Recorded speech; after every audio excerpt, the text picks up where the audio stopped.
Hello, BookTube, and welcome to another weekly reading vlog. So I've been working on these books this week.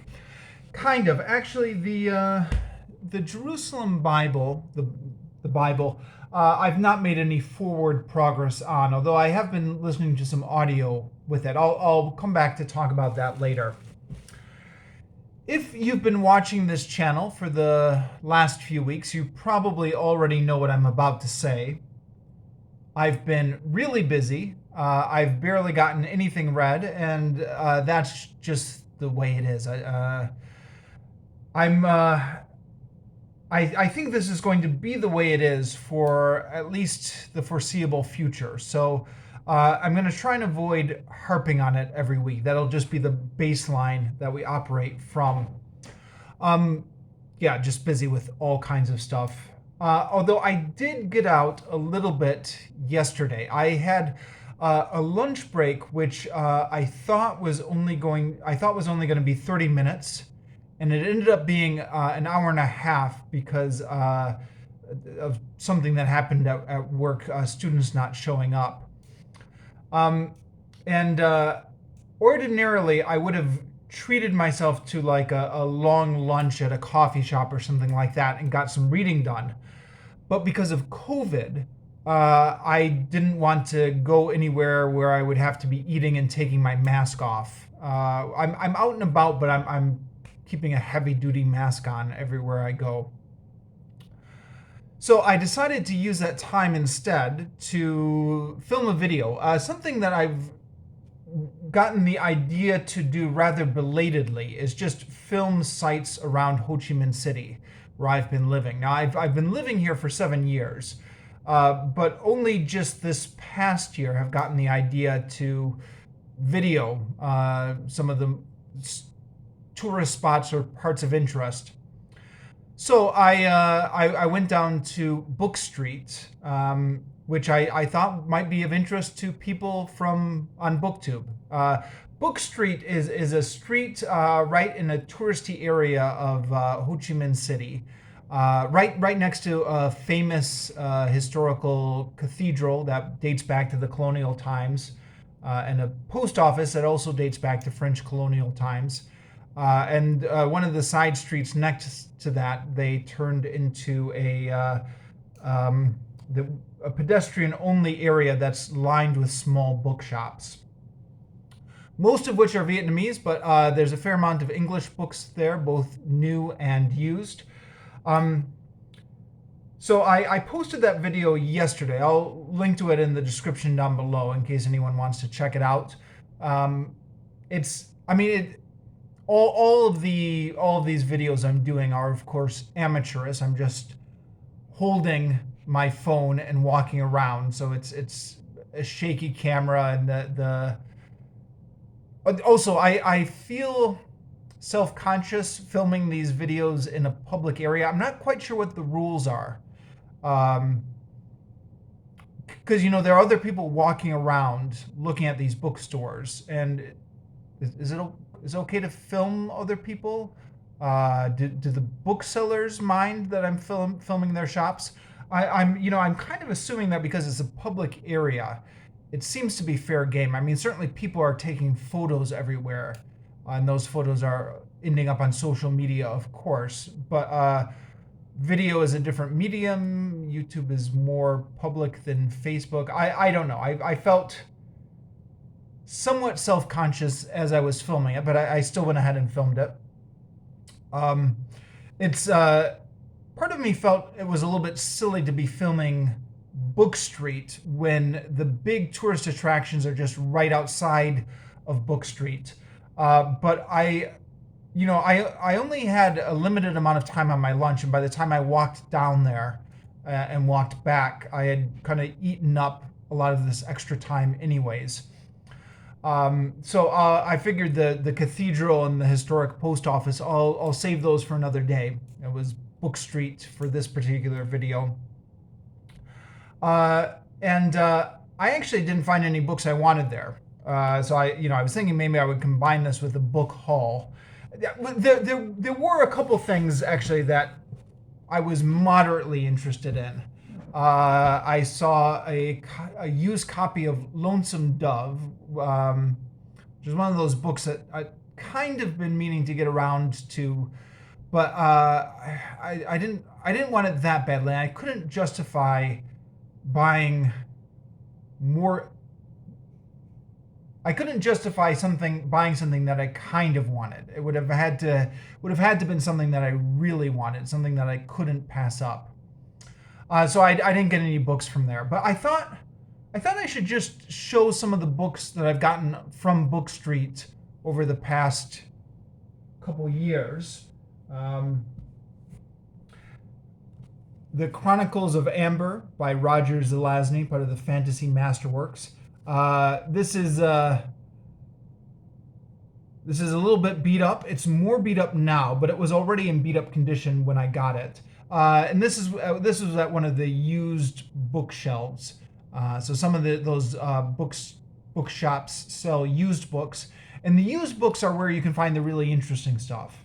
Like I would never have found Roger Zelazny in any place in Vietnam that was selling new books because they just wouldn't stock it. But people come to Vietnam as backpackers. They bring a book with them. They finish whatever book they're reading, and then they sell it to the used bookstore and pick up a different book. And it's that route that you can find the really interesting stuff. And then, these other books, this one as well. I got at one of those used bookstores in Book Street. These other books are ones I bought new. This one looks a little bit beat up, but I think it was new. Harriet the Spy. I got this at one of the children's pavilions at Book Street. And then I still actually haven't read these, but I got them all at Book Street last year, early this year, I think. Gone with the Wind, Narrative of Frederick Douglass, and Bambi. So I just wanted to show those to supplement the video I posted yesterday, that you do come across interesting stuff at Book Street sometimes. Although the English books that are in stock, it seems to disappear quickly. So for example, I got these not less than a year ago on Book Street, and they were nowhere to be found this time around. Same with Harriet the Spy. So I don't know what the nature of the book selling business is in Vietnam, or why the English book seems to disappear quite quickly. But if there's something I think I really would like, I just have to buy it, because it could easily disappear the next time I come back to the bookstore. Even if it's being sold as a new book. Anyways, that was all a digression. Let's get into the books I read this week, which is not going to be much. So the only books I really made progress on were these two. This one largely because I'm on a schedule. I'm doing this as a buddy reads with Dane at Dane Reads. I'm actually behind schedule, or going to be behind schedule. I got 42 pages read on this. I still have, 55 left to go. I'm supposed to be reviewing it tomorrow to stay on schedule, but I'm not going to make that. Obviously this is the Complete Stories of Oz. This is the Tin Woodman of Oz. These Oz stories are very much all the same after a while, but this one is going all right. I think I'm enjoying this one more than I've enjoyed him in a long time. We'll see if the second half of the book holds up as well as the first half. But you know the plot is silly. It's just a journey story, and they meet people. The magic is inconsistent. The rules of the Land of Oz are inconsistent. The whole thing about whether or not people can die in the Land of Oz seems to be going back and forth. I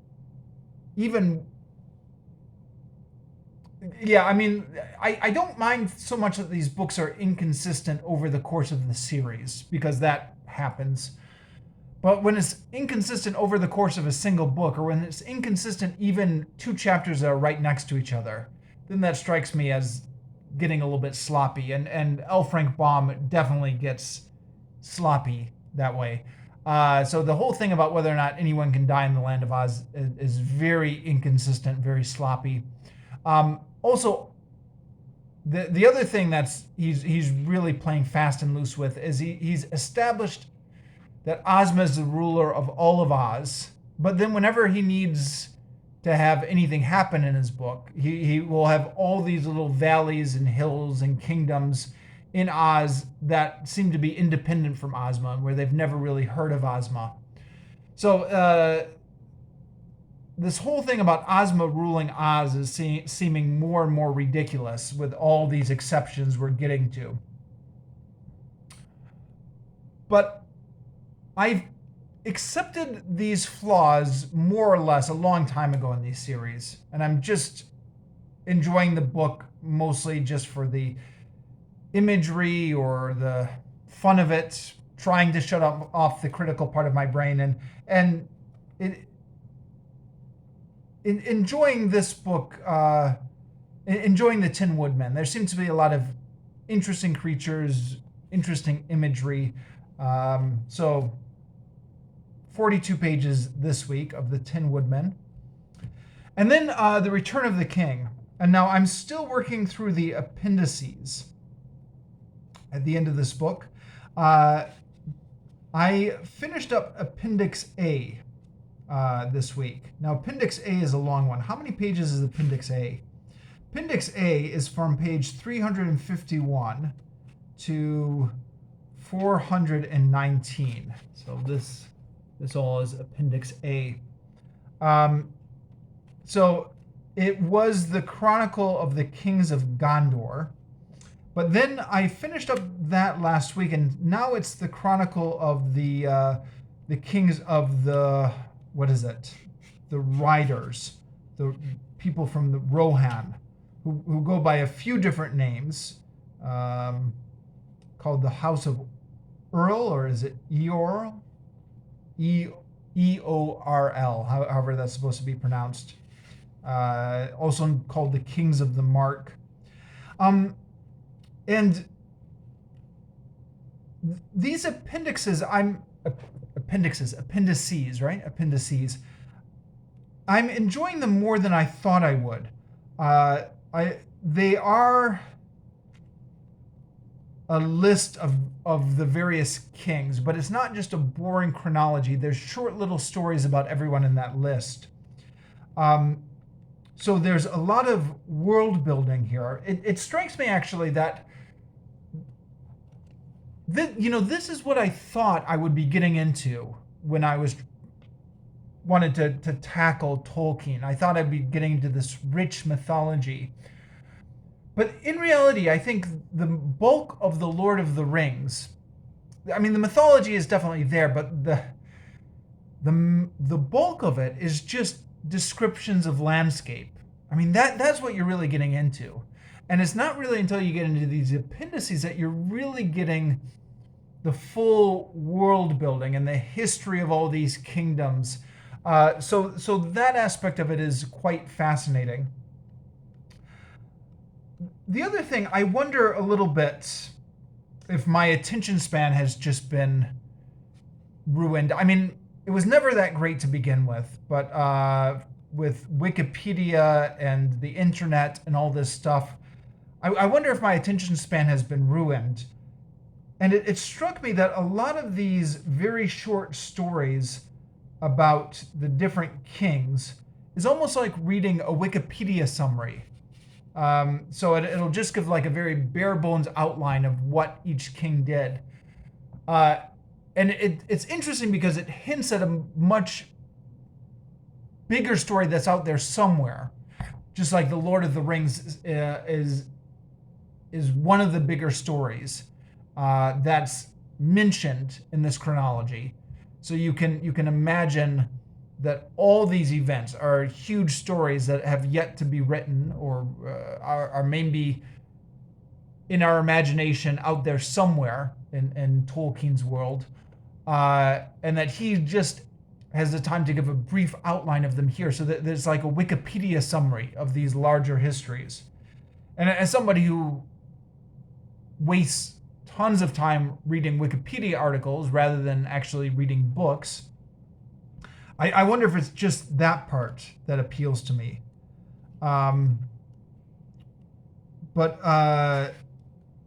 Yeah, there's all these just little mini stories here. And then we get into the elves. No, sorry, not the elves, the dwarves, who are called Durin's folk. And some of this is getting into the history that we knew of in The Hobbit. In The Hobbit, they talk about Thorin's grandfather, and we knew that Thorin's grandfather had been killed by the goblins. And we knew that Thorin's father had been imprisoned by the necromancer. I think we later find out that necromancer is another name for Sauron. But we get much more detail into that story and the whole history of the dwarves here. And we also get a family tree of the dwarves, which we did not get for the Kings of Gondor or for the Kings of the Mark, but we get it here for the dwarves. And there's talk about the war between the orcs and the dwarves, which had been alluded to when it was talking about the Kings of the Mark, because it mentioned that at one point the Mark was overrun with orcs fleeing because of the war between the dwarves and the orcs. But we get more details on it in the section of the dwarves, and it's, I guess the orcs and the dwarves both live underground. So the war between the orcs and the dwarves was largely fought in these underground caverns. And I don't know, it just, the whole thing, I find it really fun to picture, fun to imagine. I think this is what most people think of when they think of Tolkien, this kind of stuff. And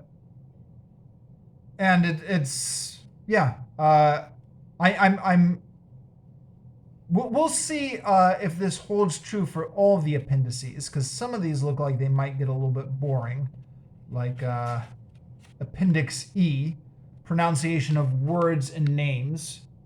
Is that going to be interesting to read? I guess we'll find out. But so far I'm finding the appendix section actually pretty interesting. So I'm on to Appendix B next, which is going to be the Tales of Years. I had this book with me at work yesterday, reading bits and pieces in between students. And yeah, one of my coworkers was talking to me about it. He says he thinks he's read it 5 times. It's funny, when anyone sees you with this book, they assume it's a reread. He said, "All right, are you rereading that?" And I said, "Well, kind of. I actually never finished it the first time. Gave up on it 25 years ago. 20 years ago." I said, I just got bogged down with all those descriptions of landscapes. And he says, "Oh, yeah." He's like, "Yeah, I hate those. Tolkien really does that." But in spite of him agreeing with me about how the landscapes are really tough to get through, he said he had read it 5 times. I also saw, while I'm talking about this, saw on Twitter yesterday, this was one of those suggested tweets. So it wasn't anybody I'm following, wasn't anyone I'm connected to, but you know how those random suggested tweets will pop up in your timeline randomly. It was a meme using the characters from The Office, where somebody's saying, "Tolkien, stop it! You've been describing this tree for 3 pages already." And then the other one is the boss guy from The Office, the American Office. He says, "Oh yeah, well I'm going to describe it even more." And somebody was saying, "Yeah, this is so true. I love Tolkien, but it's so true." Um, my, I, I was thinking about retweeting that or posting it or something like that, but it was a random tweet by somebody I didn't even know. So I thought, I don't want to. I'll stay away from that. Um, but yeah, I thought, yeah, that's the thing that gets me about these books as well. Although I, if I had to nitpick that tweet, I would say it's not not that Tolkien will spend 3 pages describing just one tree. I don't know. Maybe he does somewhere. He'll spend 3 pages describing the forest, or describing the mountain, or describing the landscape. He can easily do that. Maybe not one tree so much. Uh, now that I spent so much time talking about it, I'm gonna have to find that tweet I was talking about and link to it down below, or this isn't gonna make any sense. Anyways, moving on. The other ones, I just read 1 page of, or 2 pages. And this is the common thing. Right before I was filming this video, I realized I hadn't read any Herodotus this week, so I thought, okay, I have to fix that. So just read 480 and 481, just to move the bookmark over 1 page.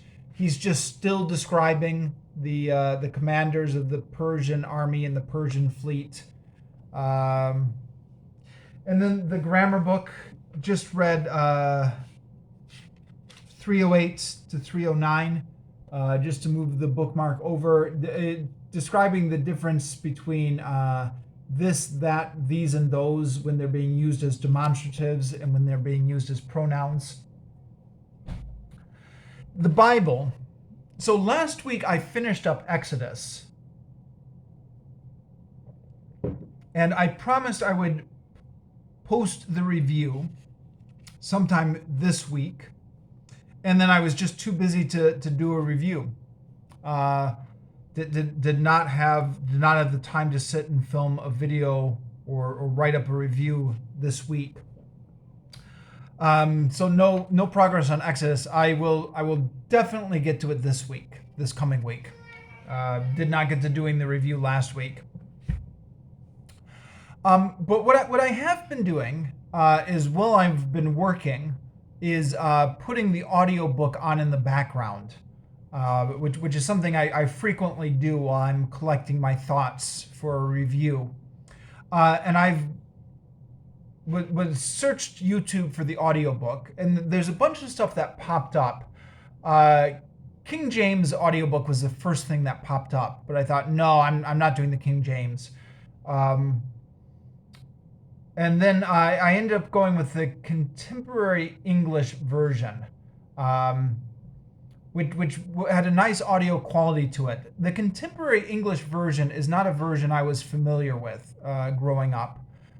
In my community, I remember the NIV being the one people being just the standard version.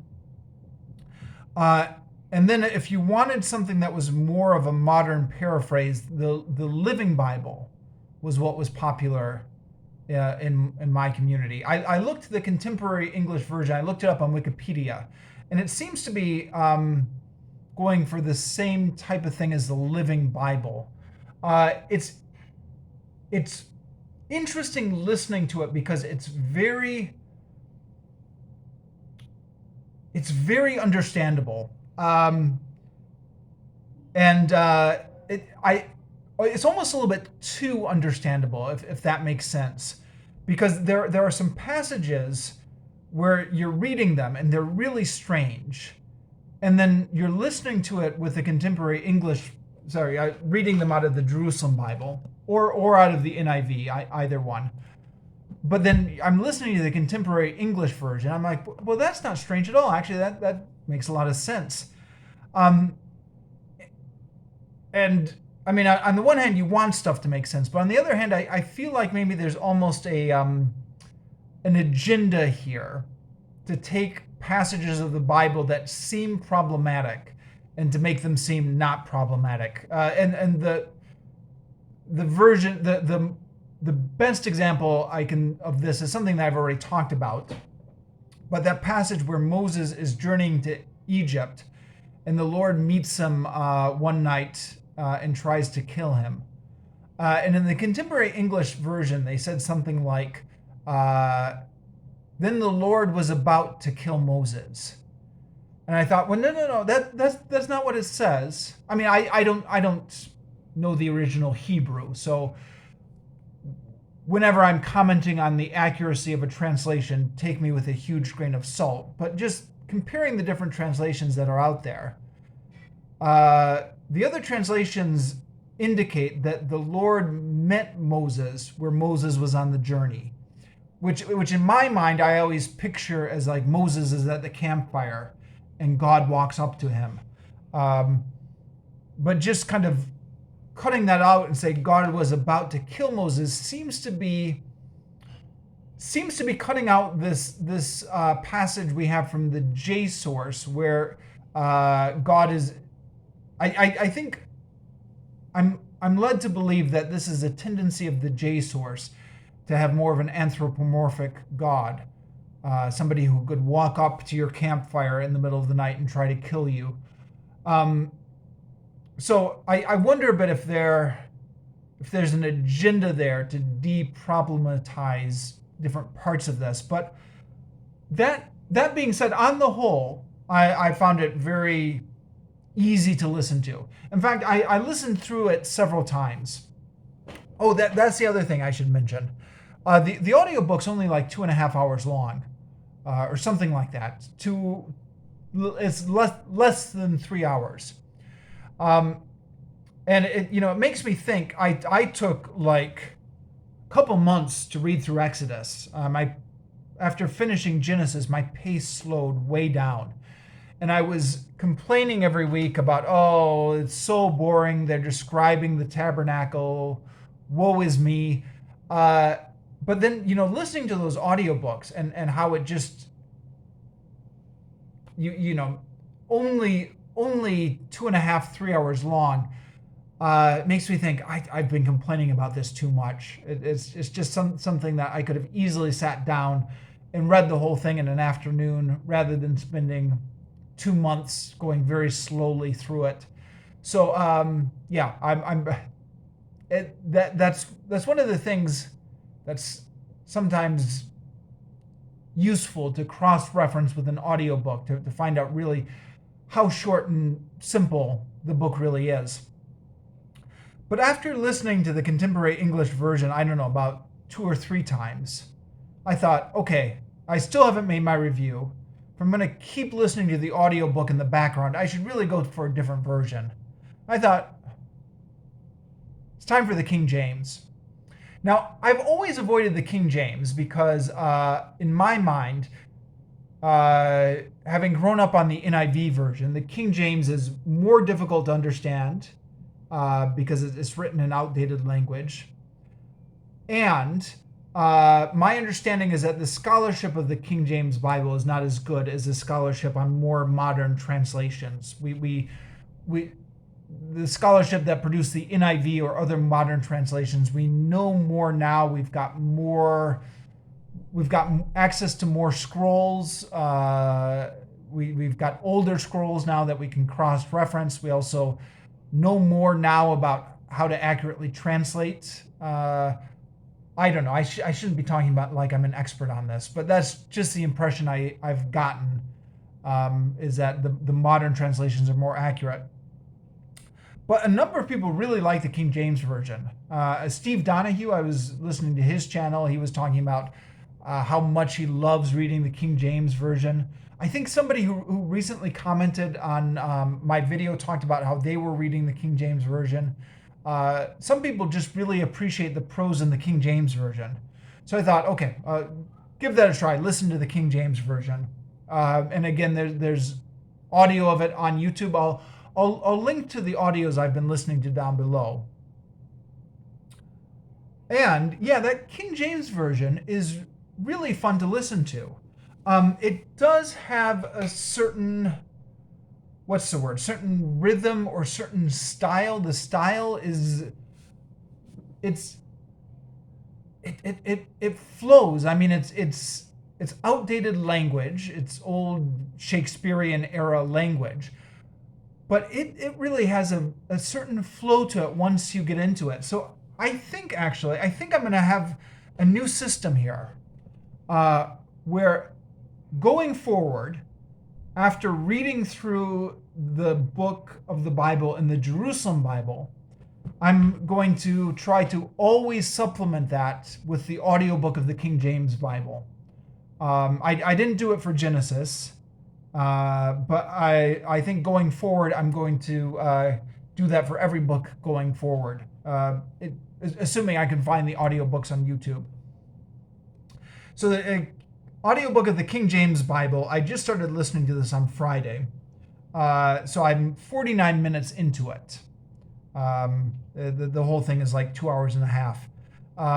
So I think I'm going to continue to listen to that audiobook of the King James version. And then once I finish that up, then I'll do the review.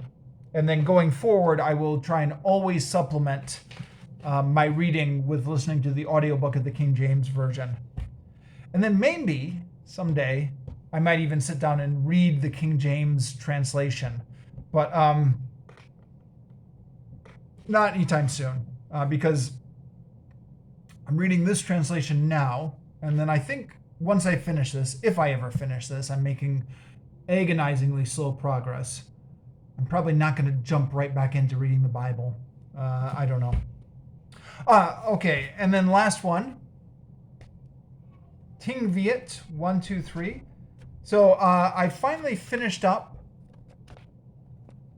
the alphabet, and my system for this is to try and write the whole thing out by hand without looking at the book, and I did it.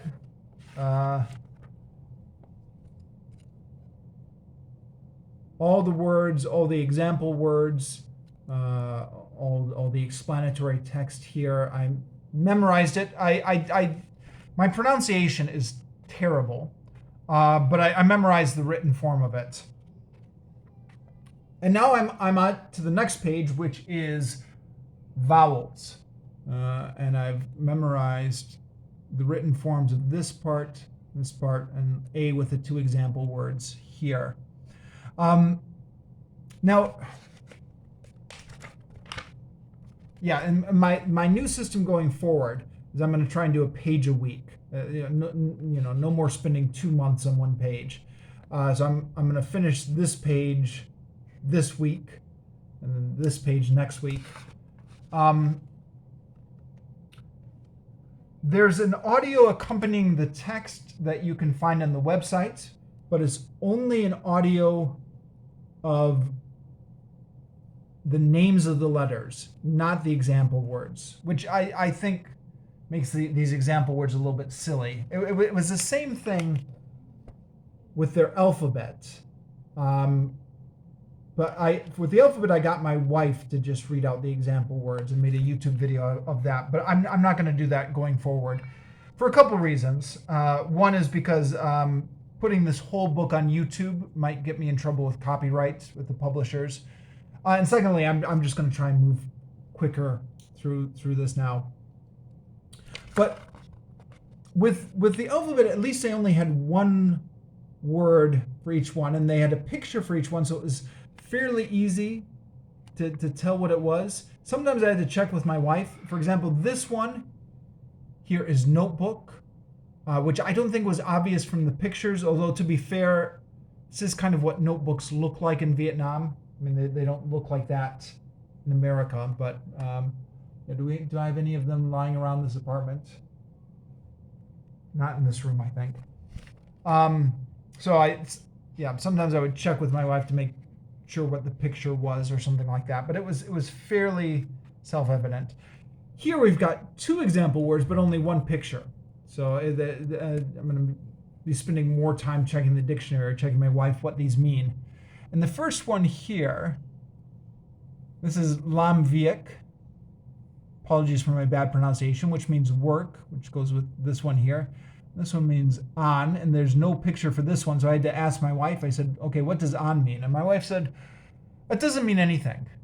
I said, what? And she said, well, we can combine it with other things to make meaning, but on its own, it doesn't mean anything. And I thought, well, why are they using that as an example word then? Yeah. The rest of these I haven't checked yet, but that'll be my project for this week. Okay. And I'm going to stop it here. So again, sorry it's been such a pathetic week.